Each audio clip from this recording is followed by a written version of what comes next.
Alors, je vais partager mon écran avec vous de manière à ce que vous puissiez voir la présentation.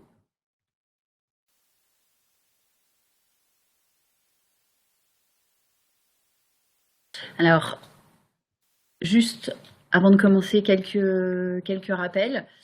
Tout d'abord, pour poser des questions, je vous remercie d'utiliser le chat. En revanche, pendant le chat, je n'ai pas la possibilité pendant la présentation, pardon, j'ai pas la possibilité de voir forcément vos questions. Donc, ce que je vous propose, soit vous les posez au fur et à mesure, soit vous les posez à la fin, mais en tout cas, j'en prendrai connaissance et j'y répondrai à l'issue de la présentation. Donc, on va aborder 4 parties dans cette présentation. D'abord, les tendances du marché, les raisons du changement, l'opportunité que représente aujourd'hui une offre de type Nebula et ce que Nebula peut vous apporter. Alors pour commencer, les tendances du marché actuel. Aujourd'hui, en tant que revendeur, vous devez en être conscient, on est en train de vivre une transition d'un modèle traditionnel orienté sur les produits vers un modèle de service. Ce qu'on appelle le modèle produit, c'est un modèle où les clients, vous allez leur proposer d'investir dans des équipements qu'ils vont payer au moment de leur installation sur un modèle qu'on appelle CAPEX et où les clients vont déprécier les biens qu'ils auront acquis pendant une durée qui va varier suivant les modèles comptables entre 3 et 5 ans. Aujourd'hui, on bascule sur un modèle qui est plus orienté sur le service. Dans ce modèle, en tant que revendeur, vous allez chez vos clients installer une solution réseau qui ne sera plus forcément basée, centrée sur les produits que vous allez installer. Vos clients vont payer un abonnement pour le management de leur réseau. Et donc, de ce fait, pour le client, l'abonnement va être considéré comme une charge. Et donc, on est dans un modèle qu'on appelle communément le modèle OPEX. Alors, on va revenir sur toutes ces notions. Ce qu'il faut savoir, c'est qu'en 2016, il y a plus de 50% des déploiements qui se sont faits sur un modèle de type service. Alors, on parle de déploiement au sens large, et que d'ici 2020, ce chiffre atteindra 80%. Donc, on est sur une tendance lourde qui se généralise et qui va être dans les prochains mois largement majoritaire, les prochains mois, prochaines années. Pourquoi ce changement? Pourquoi est-ce qu'on évolue d'une solution de type produit vers une solution de type service? Alors, les raisons sont multiples. La première raison, c'est que de plus en plus, à titre privé, on utilise ce type de solution. Donc, on a affaire à des acheteurs qui, à titre perso, connaissent le modèle et ont confiance. Par exemple, je suppose que peu d'entre nous, dorénavant, achètent des DVD, que vous allez plus soit aller les acheter via votre opérateur votre opérateur télé sur toutes les offres qui vous permettent d'acheter et de louer des films en ligne, ou alors vous allez avoir recours à des services de type Netflix pour avoir accès à un catalogue de produits. Là, typiquement, on est sur des offres de type cloud. De la même manière, pour tout ce qui est musique, aujourd'hui, on voit un recul de tout ce qui est achat de CD pour une émergence de toutes les offres de type Deezer et tout ce type de service.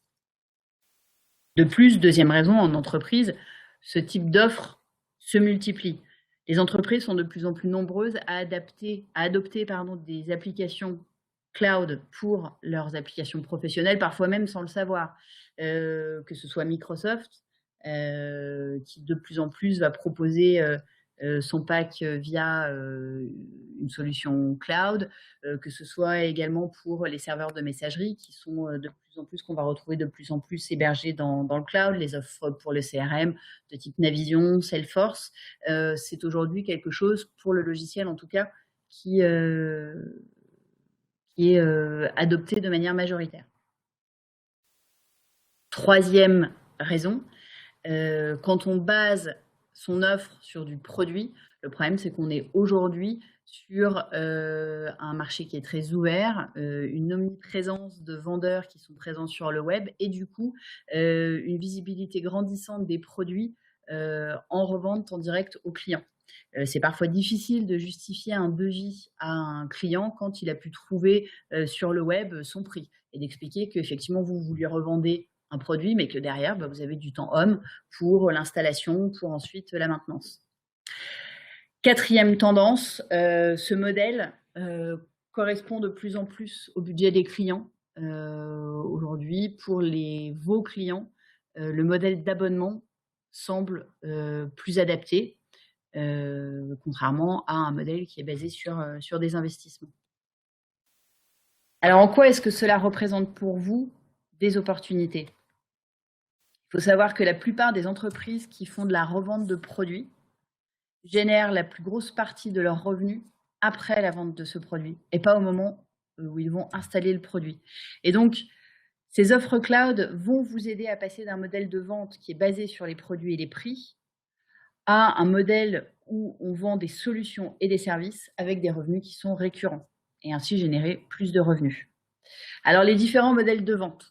On est passé d'un modèle, et vous le voyez en tant que revendeur tous les jours, un modèle basé sur le produit, basé sur la revente. D'ailleurs, c'est assez symptomatique quand on parle des personnes qui portent nos offres en tant que constructeur, on parle de revendeurs. Donc des gens dont la mission numéro 1 est d'acheter et de revendre des produits. Et comme on est sur des produits sur lesquels il y a besoin d'une intervention d'un professionnel pour que le produit soit opérationnel, on est obligé d'ajouter à la revente du produit un temps homme, l'intervention d'un technicien qui va installer le produit et qui va le rendre, qui va lui permettre de répondre aux besoins du client. Mais ça, c'était ce qu'on avait auparavant, vraiment un modèle basé sur le produit et la revente de ce produit.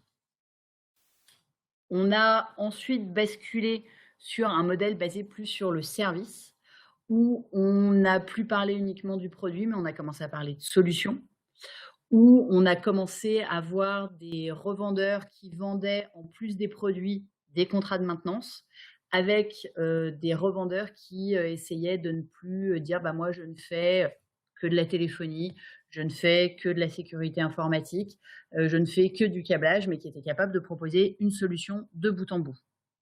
Et la dernière transition qu'on est en train de vivre maintenant, c'est de passer donc de ce modèle basé sur le service sur un modèle qui est basé sur le service et la solution. Et où là, le revendeur informatique aujourd'hui va vraiment se positionner en tant que prestataire de service. C'est-à-dire qu'il va venir chez le client et il va dire, voilà, qu'est-ce que vous voulez? Vous voulez du Wi-Fi? Vous voulez avoir, je ne sais pas, 15 postes qui vont pouvoir fonctionner sur envoyer des messages, avoir un réseau interne, vraiment partir des besoins du client. Et en fonction des besoins du client, le prestataire va proposer un service que le client va payer régulièrement. Peu importe les produits, il va pouvoir même changer les produits pendant la durée du service. Et là, pour ça, le prestataire va se baser sur des services qui sont hébergés dans le cloud. Et on se rapproche du modèle OPEX. Alors, les différents types de budget des clients. J'ai dit effectivement que de plus en plus de clients, de vos clients, avaient des budgets qui étaient plus adaptés, enfin une manière de gérer leur budget qui était plus adaptée à des types d'offres dans le cloud. En règle générale, on oppose deux systèmes, les immobilisations, donc le système CAPEX et les charges OPEX. Alors CAPEX, OPEX, c'est de l'anglais, ça vient de Capital Expenditure ou Operational Expenditure, donc immobilisation et charges. Pour bien comprendre les deux modèles, il faut comparer différents points. Tout d'abord, quel est l'objectif de quelqu'un qui va gérer, avoir un modèle basé sur les immobilisations? Son objectif, c'est d'acquérir des biens qui vont avoir une durée de vie qui dépasse l'année en cours. Donc, on va investir dans beaucoup de choses. On va investir dans un immeuble, on va investir dans des bureaux, on va investir dans des équipements et on va pouvoir les utiliser au-delà du moment où on les achète. Alors que quand on est sur un modèle de type CAPEX, on va réfléchir en coûts récurrents. Le paiement. Dans un modèle basé sur les immobilisations, on paye au moment où on achète. Ou alors, on passe par une solution de financement, mais dans ces cas-là, cette solution de financement a un coût. Une entreprise, par exemple, elle va décider d'acheter les locaux qui l'hébergent via un prêt bancaire, mais cet équipement, ces locaux lui appartiendront. Le paiement sur un modèle qui va privilégier les coûts de type charge, on est sur un paiement soit mensuel, soit trimestriel, soit annuel, et qui se répète dans le temps. Comptablement, on va enregistrer une immobilisation au moment où on l'achète et on va la déprécier sur 3 à 5 ans.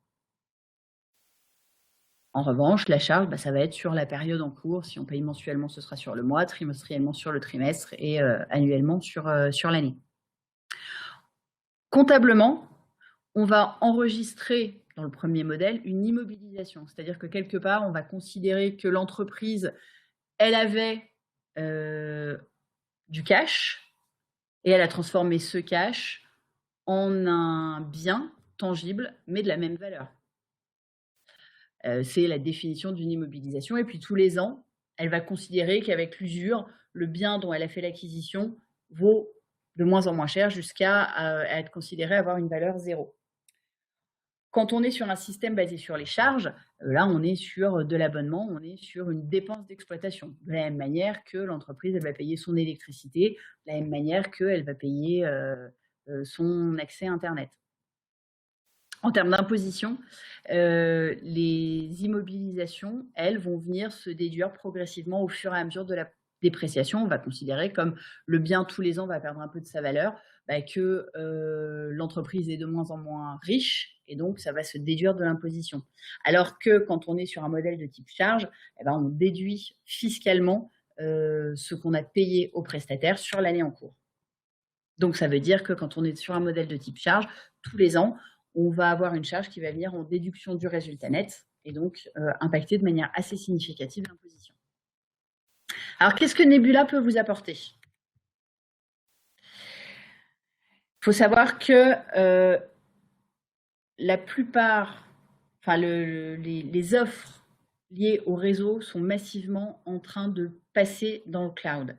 On estime qu'entre 2013 et 2018, donc on est en plein dedans, chaque année, le nombre de réseaux Wi-Fi qui est géré depuis le cloud augmente de à peu près 40% par an. Donc on est sur une croissance significative. Les réseaux et les plateformes cloud devraient, en 2017, représenter un marché, alors je parle évidemment au milieu mondial, de 32 milliards de dollars, donc avec une croissance de revenus estimée à 35%. Et d'ici 2018, 60% des entreprises auront au moins la moitié de leur infrastructure qui sera hébergée sur des plateformes qui sont basées dans le cloud. Donc, c'est une tendance lourde. Alors, vendre du service, ça impose un certain nombre de contraintes qui sont autant de défis à relever pour un revendeur. Tout d'abord, vous avez des clients, si vous avez de la chance, qui sont plusieurs et qui ne sont pas tous au même endroit. Ça veut dire que vous allez devoir, entre autres, envoyer des techniciens en déplacement pour faire le tour des clients, que ce soit au moment de l'installation ou que ce soit pour les différentes opérations d'entretien, de maintenance qu'il y aura à faire. Alors que dans le même temps, on sait qu'il est très difficile de recruter des ressources IT, aussi bien difficile de recruter des techniciens, et d'autant plus des techniciens qui ont des connaissances techniques adéquates. Et on est sur des techniciens qu'il va falloir continuer à former au fur et à mesure. Il est difficile de trouver des solutions de gestion de réseau bout en bout. Souvent, il va falloir se connecter à la passerelle pour faire le paramétrage ou la maintenance de la passerelle. Ensuite, on va se mettre sur le switch. Ensuite, on va se mettre sur les points d'accès. Pour gérer tout ça, ça vous impose, vous, à investir massivement dans votre infrastructure réseau pour pouvoir accompagner vos clients et pour pouvoir réaliser le support des différentes installations que vous avez mises en parc.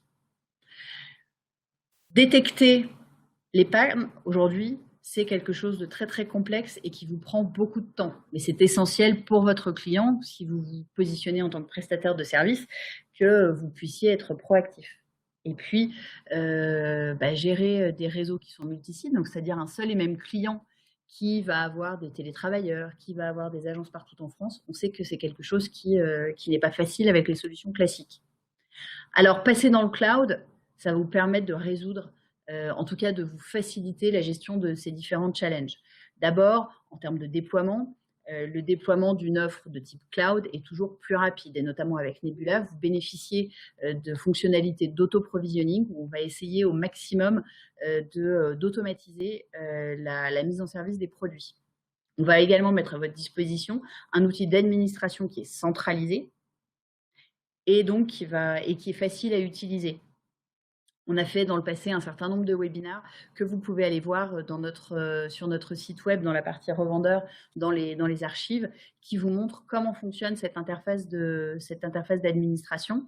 Vous avez également, je vous rappelle, sur notre site web, une interface de démo. Et vous avez aussi la possibilité, si vous le souhaitez, de vous rapprocher de votre commercial pour voir dans quelle mesure vous pouvez tester notre offre. Mais en tout cas, l'outil Nebula a véritablement été pensé pour que vous puissiez, d'un seul point unique, avoir une véritable tour de contrôle de l'ensemble de vos réseaux. Vous allez passer sur une vente où l'investissement que vous allez demander à votre client est moins important, notamment pour la partie Wi-Fi. On n'a pas besoin de contrôleur, donc ça veut dire que vous allez venir enlever un équipement à l'offre que vous allez faire à l'instant T. En revanche, bien évidemment, on va augmenter les charges, mais on a vu que c'est un modèle qui convenait à beaucoup de clients. Vous allez avoir une solution dont le prix va s'adapter en temps réel aux besoins de votre client. S'il augmente, s'il diminue le nombre d'équipements, comme on est sur un modèle basé sur des licences, c'est très facile d'ajuster. On est donc sur une solution qui est évolutive et sur laquelle vous pouvez mettre en place de la redondance. Et le tout, donc, je le répète, depuis une interface de gestion auquel vous pouvez avoir accès à n'importe quelle heure du jour et de la nuit et depuis n'importe quel terminal à partir du moment où vous avez un accès à Internet. Alors, ici, présentation de l'interface. Donc, on est vraiment sur une interface extrêmement facile à lire. Vous avez une gestion par client et à l'intérieur de vos clients, vous pouvez voir l'ensemble de vos sites. Mais vous pouvez voir depuis votre compte Nebula l'ensemble de vos clients. Vous avez sur chaque site une vue d'ensemble du statut des équipements qui sont installés. On voit ici, par exemple, que vous avez 2 points d'accès, dont 2 sont en ligne, un switch dont un est en ligne et une passerelle dont un est en ligne. Également, vous pouvez voir sur le switch ce qui se passe au niveau de l'utilisation du paywall, le nombre de clients qui sont connectés. Vous avez des rapports en temps réel des applications, enfin du poids du trafic de chaque application sur votre site. Et si vous voulez rechercher facilement des équipements, vous avez une barre de recherche. Alors, les composants de la solution Nebula. Nebula, c'est d'un côté ce qu'on appelle NCC, donc le Nebula Control Center, qui est la plateforme sur laquelle vous allez vous identifier et sur laquelle vous allez déclarer l'ensemble de vos clients et l'ensemble des sites de vos clients. Ça fonctionne sur le même principe que mysxl.com, et d'ailleurs c'est accessible depuis mysxl.com et vous allez avoir les mêmes logins et mots de passe pour les deux plateformes. De l'autre côté, vous avez une application mobile qui va vous permettre à la fois de venir scanner des équipements pour les remonter dans l'interface via le scan d'un petit QR code qui est présent sur chaque équipement. Et entre les deux, vous avez donc les équipements à proprement parler. Donc, on va retrouver des points d'accès, des switches et des passerelles de sécurité. Les offres de type cloud sont des offres traditionnellement qui viennent du Wi-Fi, parce que c'est souvent sur le Wi-Fi qu'on a besoin de réaliser cette gestion. Quand on s'est interrogé chez XL sur ce qui faisait notre ADN, très rapidement, on s'est rappelé que nous, effectivement, on savait faire du Wi-Fi, mais qu'on avait aussi une expertise sur les passerelles de sécurité et sur les switches. Et que c'était quelque part proposer une solution incomplète que de proposer une solution qui n'était que basée sur le cloud, sur le Wi-Fi. Mais ce qui est important d'avoir en tête, c'est que on propose, nous, uniquement des produits sur lesquels, par ailleurs, on a une expertise. Autre point important à souligner, chaque produit Nebula est un produit dédié Nebula. Donc, ça veut dire que vous ne pourrez pas manager en local des équipements Nebula et vous ne pourrez pas transformer en Nebula des équipements qui sont traditionnels. Le modèle de licence. Pour chaque produit Nebula dont vous allez faire l'acquisition, une année de licence NCC est offerte. On va vous permettre, pour chacun des clients, d'avoir une date unique d'expiration des licences. Je vais revenir sur ce point.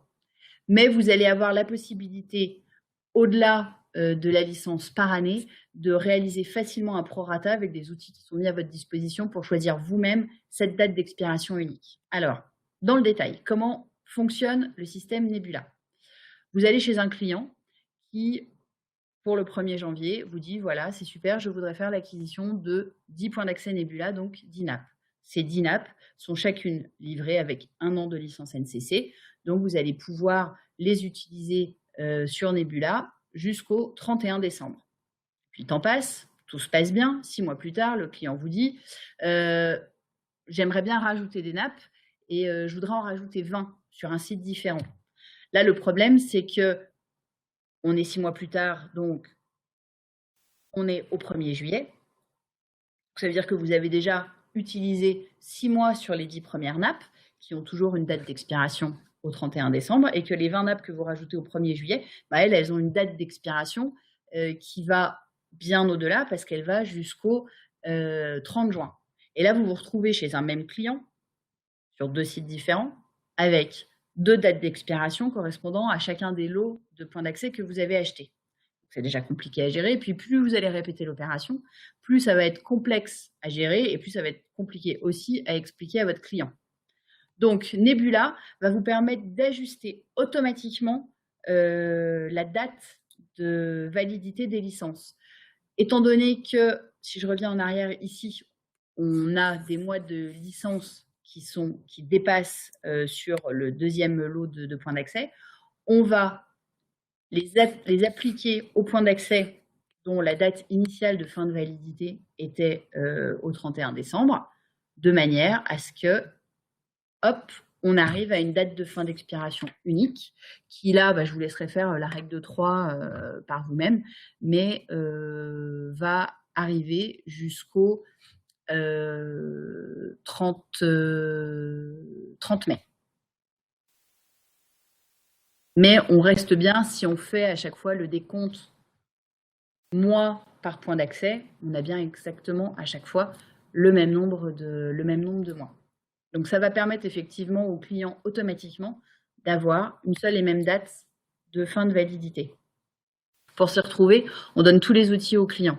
Tout d'abord, quand il se connecte sur un client, il voit l'ensemble des licences, donc dans la partie licence, il voit le statut des licences. Donc là, on voit que globalement, toutes ces licences sont OK. Et il voit la date de fin d'expiration et le nombre de jours, si jamais c'est quelque chose qui lui parle plus. Il a également à sa disposition un bouton calculateur qui va lui permettre de déterminer lui-même la date de fin de validité de ses licences. Si votre client, là on voit qu'on est sur une date de fin de validité au 24 mai 2017, si le client ne souhaite pas renouveler pour 1 an, vous allez, si par exemple il vous dit moi comptablement mon année se termine au 31 décembre, donc ce serait plus simple si ça se terminait au 31 décembre 2017, vous allez appuyer sur ce bouton calculateur, entrer la date du 31 décembre et Nebula va vous donner un nombre de points. Ces points, vous allez pouvoir en faire l'acquisition, vous les retrouvez sur la price list de votre grossiste, pour que l'ensemble des licences que vous allez retrouver chez ce client arrive à expiration au 31 décembre. Et puis, vous avez en mémoire le nombre de points si vous voulez rajouter un an de licence. Alors, il n'y a pas de subtilité. Si on les achète à l'année, si on les achète au point, ça revient exactement au même, mais c'est pour donner cette flexibilité aux clients. Vous avez par ailleurs la vue sur l'ensemble des licences qui sont activées. Donc là, on voit qu'on est sur la licence 1 an qui est offerte par défaut, qui est activée sur l'ensemble des équipements. Et pour enregistrer une nouvelle clé, c'est très simple. Vous appuyez sur Register a License Key. Vous rentrez la clé qui vous est fournie sur le PDF qui vous aura été envoyé. Et ça s'active automatiquement. Alors, en ce moment, nous avons une promotion particulièrement intéressante jusqu'au 30 juin. vous avez la possibilité d'offrir à vos clients la possibilité de bénéficier des avantages de notre offre Nebula pendant 3 ans en économisant jusqu'à 38%. Donc, nous vous proposons d'acheter un point d'accès Nebula avec bien évidemment 1 an de licence inclus pour le prix d'un point d'accès classique. Donc, la NAP 102, vous la retrouvez au même prix que la NWA 5123 AC et la NAP 203, vous la retrouvez au même prix que la WAC 6103 DI. Donc, vous pouvez, si vous le souhaitez, aller sur notre site, vous verrez que d'un point de vue point d'accès, c'est les équivalences. Donc, c'est déjà une première économie de à peu près l'ordre de 20%. Mais en plus, si vous activez votre point d'accès Nebula avant le 30 juin 2017, donc sur l'interface Nebula, vous bénéficierez automatiquement de 2 ans de licence supplémentaire offerte, ce qui vous permettra donc de bénéficier pendant 3 ans de l'offre Nebula. Donc, pour ce faire, il vous suffit de vous rendre chez votre grossiste habituel, chez lesquels la promotion a été activée. Voilà, c'est véritablement une occasion, si vous avez des clients qui sont un peu hésitants, de faire votre première installation en Nebula. Voilà, j'en ai fini pour la partie présentation. Je vais arrêter de partager mon écran. Alors, première question. L'application Nebula sous Android est encore très sommaire aujourd'hui. C'est prévu de la faire évoluer pour avoir la même consultation sur le dashboard uniquement. Pas à court terme. Alors, le design va quand même être amélioré. Il va y avoir des mises à jour là qui sont prévues sous peu. En revanche, l'objectif, c'est vraiment, surtout pour votre client, de pouvoir enregistrer les équipements. Après, pour la partie dashboard, on reste sur l'interface classique. Alors, sachez que vous avez une granularité très intéressante au niveau des différents profils administrateurs. Vous pouvez faire vraiment ce que vous voulez, site par site, en termes de droits pour la lecture ou pour la modification. Donc, vous avez la possibilité pour un client qui souhaiterait avoir accès au monitoring de pouvoir avoir accès uniquement à cette partie-là sans qu'il puisse venir modifier le paramétrage que vous avez fait. Comment se passe la conservation des logs sur une solution Wi-Fi Nebula, licence dans le cloud ou appliance locale? Alors, aujourd'hui, on n'a pas d'équivalent UAG, donc d'équivalent hotspot, sur les passerelles comme on peut l'avoir sur la partie classique. En revanche, c'est prévu, on va dire, début 2018, dans la phase 3 des développements Nebula, au plus tard, de vous proposer ce type de solution. En revanche, je ne sais pas si... non, voilà. Donc, vous pourrez, à ce moment-là, de la même manière que vous le faites sur une passerelle, un USG classique, activer la licence hotspot. Pour l'instant, ce n'est pas le cas. Ça ne vous empêche pas de répondre à des demandes de SIP. Il vous suffit juste, effectivement, d'ajouter à votre réseau Nebula un UAG classique. Sachez qu'il n'y a pas de problème d'interopérabilité entre les produits Nebula et les produits non Nebula. La seule chose, c'est que les produits non Nebula, vous ne les verrez pas dans votre interface Nebula.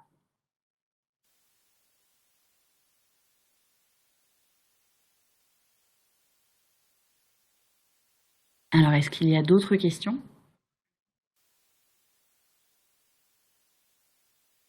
Juste une précision. En cas de... Le NSG 100 est assez cher aujourd'hui, il est prévu d'avoir un modèle plus petit et donc moins cher. Tout à fait. Tout à fait. Ça va arriver là dans les... à ce que je me souvienne, ça devrait arriver à la price list du mois de juin où vous aurez un NSG 50. Donc il sera un équivalent USG 20, USG 40. Il va y avoir aussi d'autres switches. On trouvera notamment des switches non PoE pour le cœur de réseau. On est vraiment sur une gamme qui va grandir, qui va s'enrichir mois après mois. Oui, donc ce que j'avais commencé à dire, c'est que il est très important que vous sachiez, parce que c'est une différence assez notable avec des offres concurrentes, en cas de non-renouvellement des licences. les produits que vous avez installés continuent à être opérationnels. Le Wi-Fi continuera à émettre en Wi-Fi, les passerelles et les switches à fonctionner. Vous pouvez même continuer à faire des modifications sur l'infrastructure. La différence va surtout se faire sur tout ce qui est monitoring. Vous allez être sur quelque chose de beaucoup moins riche. L'avantage, c'est que pendant 1 an ou 3 ans, si vous bénéficiez de la promotion, vos clients vont bénéficier du Nebula package complet. Et vous pouvez les rassurer en disant que si dans le futur, ils ne souhaitent pas bénéficier de fonctions de monitoring particulièrement avancées, ils pourront tout à fait ne pas renouveler leur licence. Mais l'objectif, bien sûr, est pendant ce temps de tirer parti de ce temps pour leur montrer que tous les outils que leur offre Nebula sont très utiles, de manière à ce qu'ils renouvellent leurs offres. De la même manière, vous pouvez, si votre client souhaite directement investir dans une licence 5 ans, de la même manière que vous le faites sur les licences limitées dans le temps que vous avez sur les USG. Si vous activez 2 fois des licences 2 ans, vous avez 4 ans de service.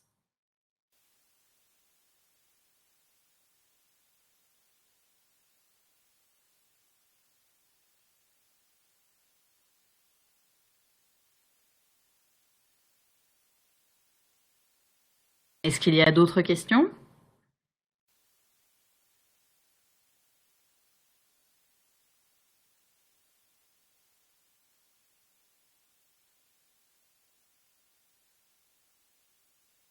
Ok, parfait. De toute façon, je demeure à votre entière disposition, que ce soit par mail, que ce soit par téléphone.